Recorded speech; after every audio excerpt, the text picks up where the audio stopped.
At ngayon naman, pag-usapan naman natin ang rehabilitasyon ng Manila Bay. Naku, yan ang in-adventure na naman ni Pilo at ni Angas sa Pilodipee.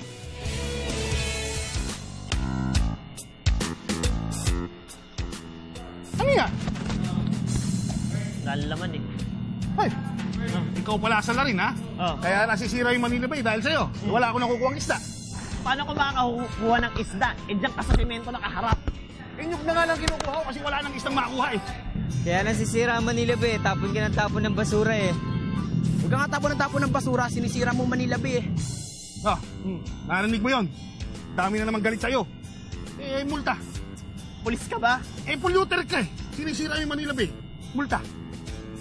Teka, para saan ba kasi ang multa-multa na yan? Ha?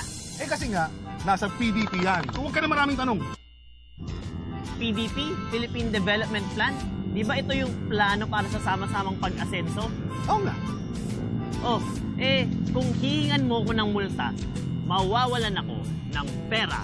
Hindi ako aasenso.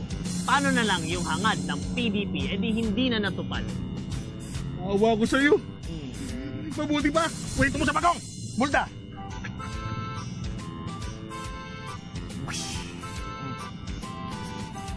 Laki ng multa mo ah. Ano ba kasing gagawin dyan sa binayad ko? Hindi nga, gagamitin niya para linisin tong Manila Bay. Yan ang gusto ng PDP.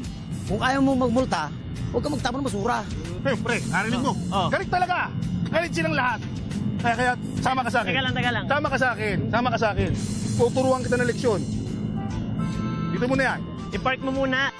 Alam mo, sa pagtatapon mo ng basura dito, hindi ka ba nanghihinayang? Ang ganda-ganda ng lugar na to, sisirain mo. Sisirain? Siraan na talaga yan eh. Minsan nga dinala ko yung shota ako dito eh. Pare, matangkad. Matangkad. Okay. Dinala ko dito pare, ang baho talaga dito. Okay. Ang dumi. Paano hindi babaho dito? Wala kang pangundangan magtapon ng basura. Yung mga kemikal, pati yung pinagpapalit nyo ng change oil sa sasakyan, dito nyo rin tinatapon. Kasi ano eh. Di mo ba alam na yung sinabi ni Senator Loren Legarda na 23 million na Pilipino ang nakikinabang kung i-rehabilitate yung Manila Bay? Sa bagay, marami ang nangingisda dito eh. Kumukuha ng kabuhayan. Marami talaga. Kaya mabuti pa, mamaya, tulungan mo ako. Maglinis dito. Tayong dalawa lang. Okay ka lang, hindi natin kaya yan. Hindi lang naman tayo, no? Hinihikayat din ng gobyerno yung mga lokal na pamahalaan, yung publiko, at siyempre, pati yung pribadong sektor sa pagtulong sa paglinis ng Manila Bay. Siya. Sige na. Interesado ako dyan.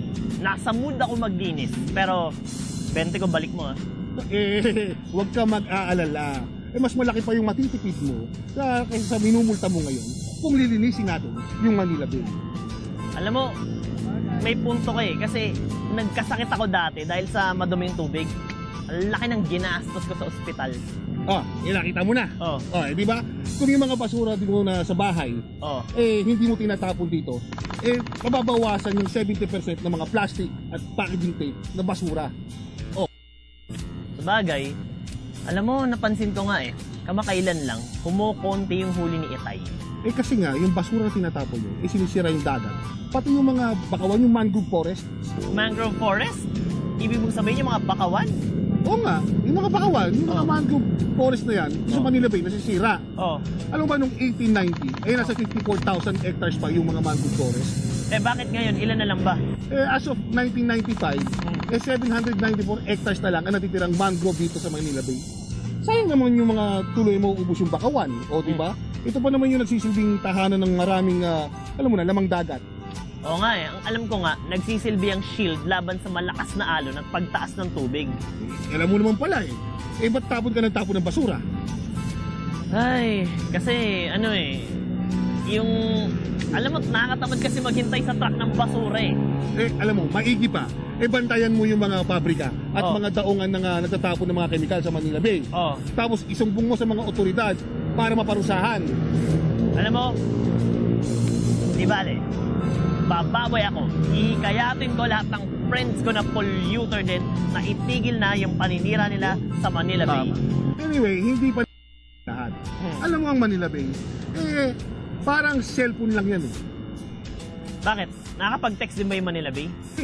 testingin mo, try mo. Kasi nga, kung sira yung cellphone, wala na nga magiging pakinabang yan. Ganon din yung Manila Bay. Pag puno ng basura yan, wala na mapagkukunan ng kabuhayan yung mga mangingisda. At pag puno na ng basura yan, babaho. Wala nang turista na papasyal. Yan. Pero di pa huli ang lahat. Parang cellphone.